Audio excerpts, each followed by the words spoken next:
This is one of my favourite stories. It's a Oliver Jeffers one. The Day the Crayons Quit. When you quit something, it means you give it up. You don't want to do it anymore. I quit.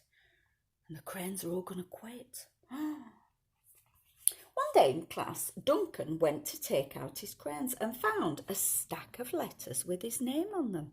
To Duncan. Oh, it's exciting when you get a letter. I've been getting some letters. Some people have sent them to me. Oh, look. Which colour crayon do you think has written this one? Hey, Duncan, it's me, Red Crayon. We need to talk. You make me work harder than any of the other crayons. All year long, I wear myself out colouring fire engines, apples, strawberries and everything else that's red. I even work on holidays. I have to colour all the Santas at Christmas and all the hearts on Valentine's Day. I need a rest. Your overworked friend, Red Crayon. Oh, he's had enough of working so hard. Oh, let's see. That's a nice one, isn't it? Dear Duncan, all right, listen. I love that I'm your favourite crayon for grapes and dragons and wizard's hats, but it makes me crazy that so much of my gorgeous colour goes outside the lines. If you don't start colouring inside the lines soon, I'm going to completely lose it. Your very neat friend, Purple Crayon. He's a bit grumpy, isn't he? I think we're all a bit grumpy. Oh, this one's a bit sad. Look, he looks really sad. Can you see his face? Dear Duncan, I'm tired of being called light brown or dark tan because I'm neither. I'm beige and I'm proud. I'm also tired of being second place to Mr. Brown Crayon. It's not fair that he gets all the bears and ponies and puppies, while the only things I get are turkey dinners if I'm lucky and wheat. And let's be honest, when was the last time you saw a kid excited about colouring wheat? Your beige friend, Beige Crayon. Oh, he's sad. Could you think of something you might colour beige? Oh, goodness me, look at all these big grey ones now. Duncan, it's Grey Crayon here. You're killing me. I know that you love elephants, and I know that elephants are grey, and that it's a lot of space to colour, but it's all by myself, and I don't even get me started on your rhinos and hippos and humpback whales, all the big animals.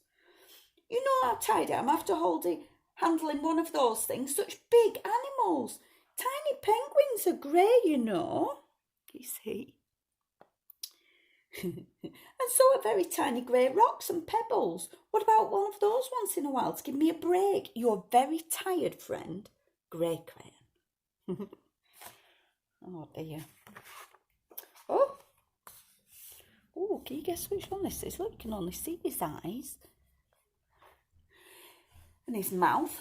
Dear Duncan, you colour with me, but why? Most of the time I'm the same colour as the page you're using me on, white. If I didn't have a black outline, you wouldn't even know I was there. I'm not even in the rainbow, and I'm only used to colour snow or fill in empty space between other things, and it leaves me feeling empty. We need to talk. Your empty friend, White Crayon. White Cat in the Snow by Duncan. That's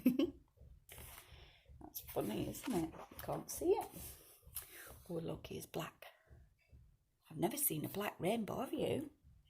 Hi, Duncan. I hate being used to draw the outline of things that are coloured in by other colours, all of which think they're brighter than me, and it's not fair when you use me to draw a nice beach ball and then fill the colours of the ball with all the other crayons. How about a black beach ball sometime? Is that too much to ask?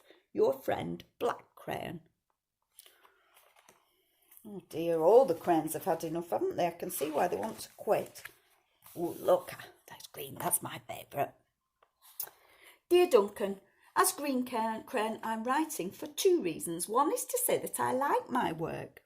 Lots of crocodiles, trees, dinosaurs and frogs. I have no problems and wish to congratulate you on a very successful colouring things green career so far.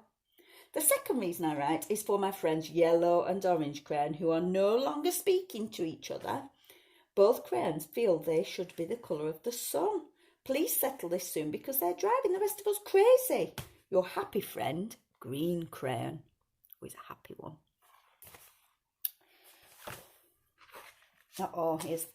Here's Yellow and Orange. Look, they look like they're having a bit of an argument. Dear Duncan, yellow crayon here. I need you to tell orange crayon that I am the colour of the sun. I would tell him, but we're no longer speaking, and I can prove I'm the colour of the sun too. Last Tuesday, you used me to colour in the sun on your Happy Farm colouring book. In case you've forgotten, it's on page 7. You can't miss me. I'm shining down brilliantly on a field of yellow corn. Your pal and the true colour of the sun, yellow crayon. Oh, I think orange crayon will have something to say about that. What do you think? Dear Duncan, I see yellow crayon already talked to you, the big whiner. Anyway, could you please tell Mr. Telltale that he is not the colour of the sun? I would, but we're no longer speaking. We both know I'm clearly the colour of the sun because on Thursday you used me to colour the sun on both the Monkey Island and Meet the Zookeeper pages in your Day at the Zoo colouring book.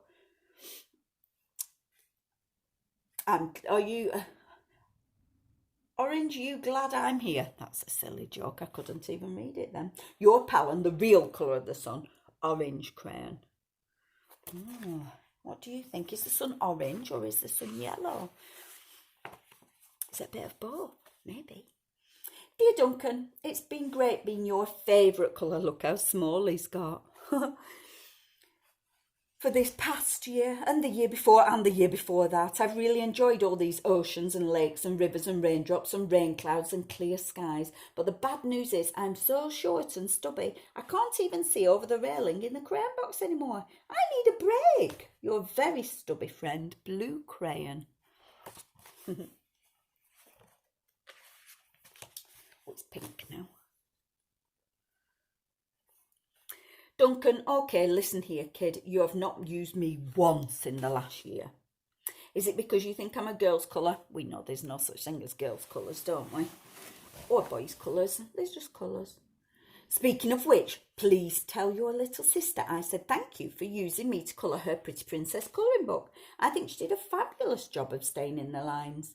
Now, back to us. Could you please use me sometimes to colour the occasional pink dinosaur or monster or cowboy? Goodness knows they could use a splash of colour. Your unused friend, Pink Crayon. Pink's so big and long, isn't it?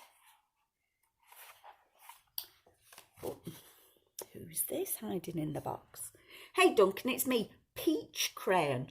Why did you peel off my paper wrapping? Now I'm naked and too embarrassed to leave the crayon box. I don't even have any underwear. How could you? Would you like to go to school naked? I need some clothes. Help, your naked friend, Peach Crayon. Doesn't want to come out. It's too embarrassed. Oh, look, there's this big pile of letters. Well, poor Duncan just wanted to colour. And of course he wanted his crayons to be happy. And that gave him an idea. Whoa, I like this picture. Look at that. He's listened to what all the crayons have said. Look, he's done, I bet there's some little penguins, remember? So they're not all big grey things. There's a pink dinosaur. So he has used the pink. Lots of green things and red things and blue things. Still use the blue, it'll be even shorter, won't he? And look, the sky's yellow and the sun's orange. Maybe got to share. When Duncan showed his teacher his new picture, she gave him a good work sticker for colouring. I would love to see a picture like that. And a gold star for creativity. Creating is when you make something, isn't it? And if you're creative, you're really good at making things. You lot are creative. Maybe you could get creative today with some crayons if you've got some.